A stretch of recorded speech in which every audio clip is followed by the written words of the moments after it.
गंगा का जो पानी है अभी तक वैज्ञानिक साफ नहीं हो सका वैज्ञानिक को। उसमें बहुत सी विशिष्टताएं हैं जो दुनिया की किसी नदी के पानी में नहीं है।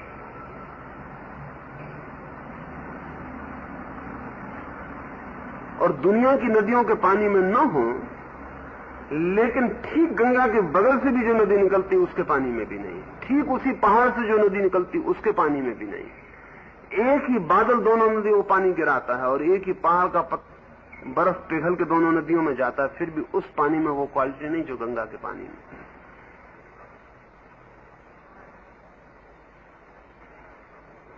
अब इस बात को सिद्ध करना मुश्किल होगा। कुछ बातें हैं जिनको सिद्ध करना एकदम मुश्किल है, लेकिन पूरी की पूरी गंगा अल्केमिस्ट का प्रयोग है। पूरी की पूरी गंगा, इसको सिद्ध करना मुश्किल होगा, मैं आपसे कहता हूं। और बहुत सी बातें जो मैं कह रहा हूं उनमें से बहुत सी बातें सिद्ध करना मुश्किल होगा। लेकिन पूरी की पूरी गंगा साधारण नदी नहीं है। एक पूरी की पूरी गंगा को अल्केमिकली शुद्ध करने की चेष्टा की गई है, और इसलिए हिंदुओं ने सारे तीर्थ अपने गंगा के किनारे निर्मित किए।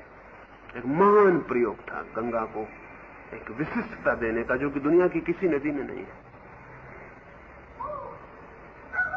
अब तो केमिस्ट भी राजी हैं कि गंगा का पानी विशेष, किसी भी नदी का पानी रखने सड़ जाएगा, गंगा का पानी वर्षों नहीं सड़ेगा, सड़ेगा ही नहीं, सड़ता ही नहीं। इसलिए गंगा जल आप मजे में रख सकते हैं। उसके पास ही आप दूसरी शीशे में बोतल में पानी भर कर रख दें, वो 15 दिन में सड़ जाएगा। और गंगा जल अपनी पवित्रता और शुद्धता को पूरी कायम रखेगा।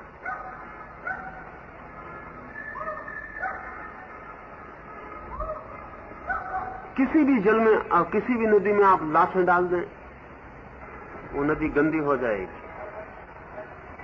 गंगा कितनी ही लाशों को हजम कर जाएगी और कभी गंदी नहीं होगी।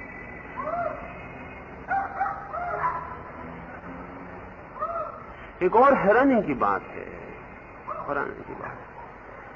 कि हड्डी साधारणता नहीं गलती, सिर्फ गंगा में गल जाती। ये गंगा पूरा पचा जाती आदमी, कुछ नहीं बचता उसमें, सब लीन हो जाता पंच तत्वों में। इसलिए गंगा में फेंकने का लाश को आग्रह बना, क्योंकि बाकी सब जगह से पूरे पंच तत्वों में लीन होने में सैकड़ों, हजारों, कभी लाखों वर्ष लग जाते। गंगा का समस्त तत्वों में वापस लौटा देने के लिए बिल्कुल केमिकल काम है उसका। वो निर्मित इसलिए की गई थी। वो पूरे की पूरी नदी साधारण पहाड़ से बही हुई नदी नहीं, बहाई गई नदी है। पर वो हमारे ख्याल में नहीं हो सकता। और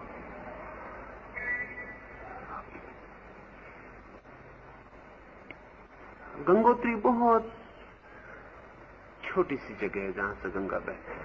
और बड़े मजे की बात है कि जहां गंगोत्री पे यात्री नमस्कार करके लौट आते वो फाल्स गंगोत्री, वो सही गंगोत्री नहीं है। सही को तो बचाना पड़ता है सदा, सही को सदा बचाना पड़ता है। वो सिर्फ शो है, वो सिर्फ दिखावा है।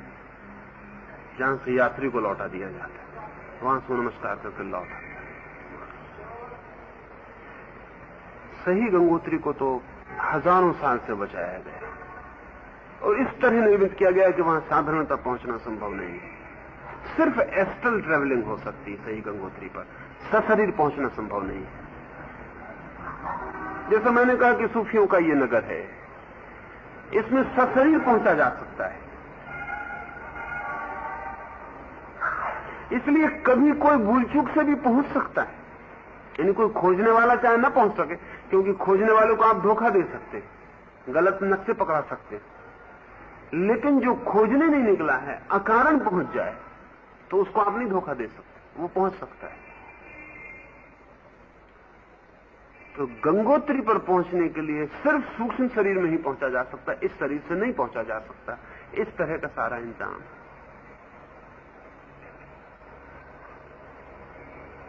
तो गंगोत्री का दर्शन सशरीर कभी नहीं हो सकता। एस्ट्रल ट्रैवलिंग है। ध्यान में इस शरीर को यहीं छोड़ के यात्रा की जा सकती है। और जब कोई गंगोत्री को देख ले एस्ट्रल ट्रैवलिंग में, तब उसको पता चले इस गंगा का पूरा राज क्या। इसलिए मैंने कहा सिद्ध नहीं किया जा सकता, क्योंकि सिद्ध करने का कोई उपाय नहीं। जिस जगह से वो गंगा बह रही है, वो जगह बहुत ही विशिष्ट रूप से निर्मित है, और वहां से जो पानी प्रवाहित हो रहा है वो अल्केमिकल है।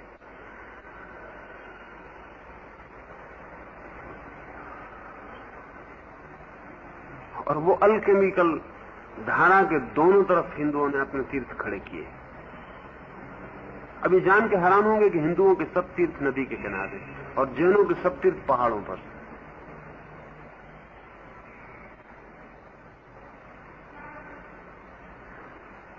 और जैन उस पहाड़ पर ही तीर्थ बनाएंगे जो बिल्कुल रूखा हो, जिस पर हरियाली भी ना हो। हरियाली वाले पहाड़ को वो न छोड़ेंगे। हिमालय जैसा बढ़िया पहाड़ जैनों ने बिल्कुल छोड़ दिया। अगर पहाड़ ही चुनना था तो हिमालय से बेहतर कुछ भी ना था, तो हिमालय को बिल्कुल छोड़ दिया।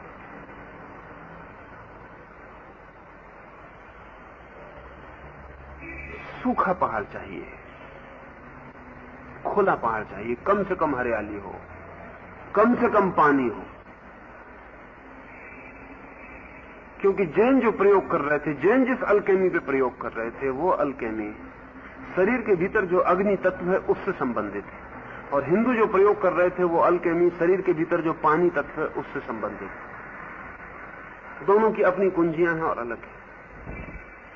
हिंदू तो सोच ही नहीं सकता कि नदी के बिना कैसे तीर्थ हो सकता। नदी के बिना तीर्थ होने का कोई अर्थ हिंदू की समझ में नहीं आ सकता। हरियाली और सौंदर्य और इस सब के बिना तीर्थ हो सकता है, ये उसकी समझ में नहीं आ सकता। वो जो काम कर रहा था जिस तत्व पर, वो जल है, और उस सब तीर्थ जो हैं वो जल आधारित है, वो जल से निर्मित है। जैन जो मेहनत कर रहा था वो उसका मूल तत्व अग्नि है जिससे वो काम कर रहा था, इसलिए तप पर बहुत जोर है। हिंदू शास्त्र और हिंदू साधु का जोर बहुत भिन्न है। हिंदू साधना का सूत्र यह है कि सन्यासी को, योगी को दूध, घी, दही इनकी पर्याप्त मात्रा का उपयोग करना चाहिए, ताकि भीतर आर्द्रता रहे। सूखापन ना आ जाए भीतर। सूखापन आएगा तो उनकी की काम नहीं कर सकेगी, आर्द्र रहे।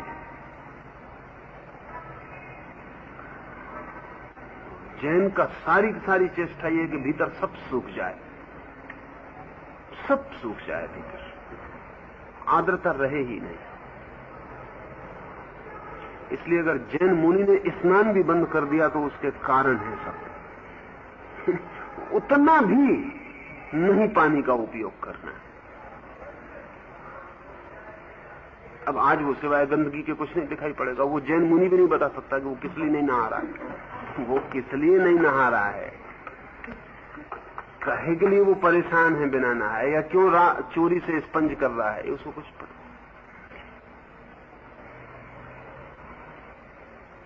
लेकिन जल से उनकी की नहीं है, उनकी कुंजी नहीं है। वो जो 5 महाभूतों में जिस पर उनकी कुंजी है वो है तप, वो है अग्नि।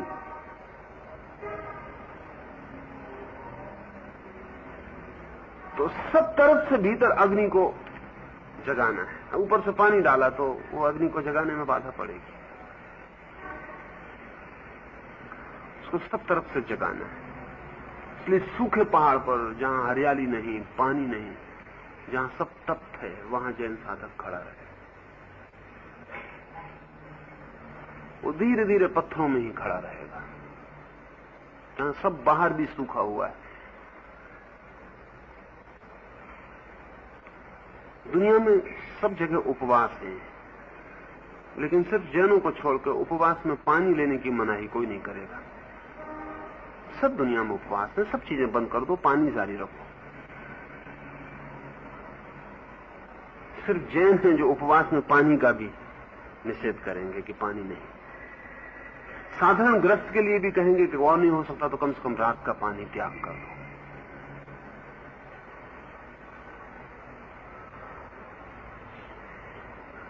वो साधारण ग्रस्त यही समझता है कि रात्रि पानी इसलिए त्याग करवाया जा रहा है कि कहीं पानी में कोई कीड़ा मकोड़ा ना गिर जाए, कुछ फलाना हो, उससे कोई लेना देना नहीं। असल में अग्नि तत्व की कुंजी के लिए तैयारी करवाई जा रही है। और बड़े मजे की बात है कि अगर पानी कम लिया जाए,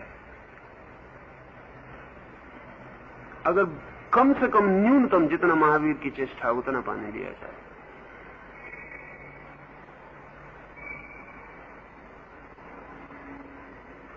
तो ब्रह्मचर्य के लिए अनूठी सहायता मिलती है, क्योंकि वीर सूखना शुरू हो जाता है और अंतर अग्नि के जलाने के उनके जो इसके संयुक्त प्रयोग हैं वो बिल्कुल सूखा डालते हैं।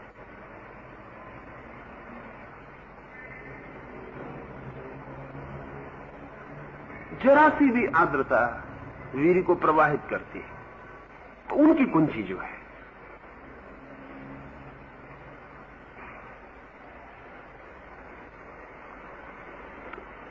उन्होंने सारा का सारा नदियों से दूर, फिर नकल में कुछ पीछे के तीर्थ खड़े कर लिए हैं, उनका कोई प्रयोजन नहीं है, वो ऑथेंटिक नहीं है। जैन ऑथेंटिक तीर्थ पहाड़ पर होगा, हिंदू ऑथेंटिक तीर्थ नदी के किनारे होगा, हरियाली में होगा, सुंदर जगह चुनेंगे।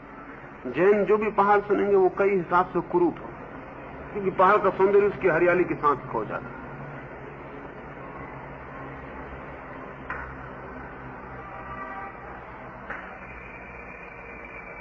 स्नान नहीं करेंगे, दतोन नहीं करेंगे, इतना कम पानी का उपयोग करना है, दतोन भी नहीं करेंगे। और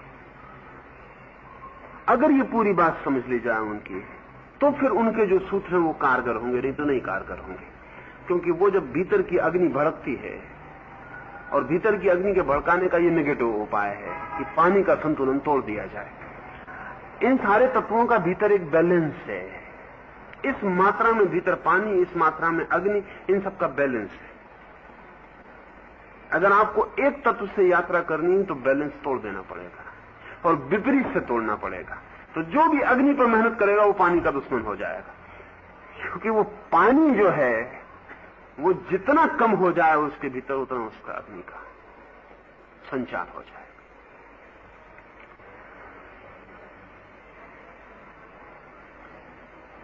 गंगा एक अल्केमिक प्रयोग है, एक बहुत गहरा रासायनिक प्रयोग है। इसमें स्नान करके व्यक्ति तीर्थ में प्रवेश करेगा। इसमें स्नान के साथ ही उसके शरीर के भीतर के पानी का जो तत्व वो रूपांतरित होता है। वो रूपांतरण थोड़ी देर ही टिकेगा, लेकिन उस थोड़ी देर में अगर ठीक प्रयोग किए जाएं तो गति शुरू हो जाएगी। रूपांतरण तो थोड़ी देर में विदा हो जाएगा, लेकिन गति शुरू हो जाएगी। और जिसने एक बार गंगा के पानी को ही पी के जीना शुरू कर दिया, वो फिर दूसरा पानी नहीं पी सकेगा, फिर बहुत कठिनाई हो जाए, क्योंकि दूसरा पानी फिर उसके लिए 1000 तरह की अड़चनें पैदा करेगा।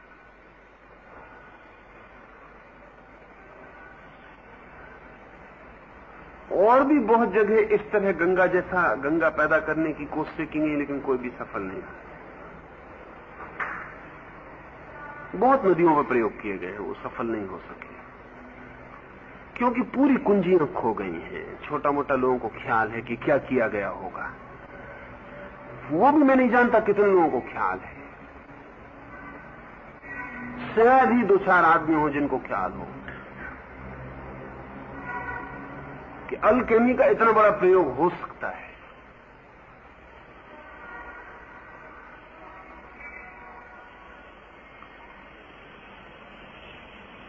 गंगा में स्नान, तत्काल प्रार्थना या पूजा या मंदिर में प्रवेश या तीर्थ में प्रवेश,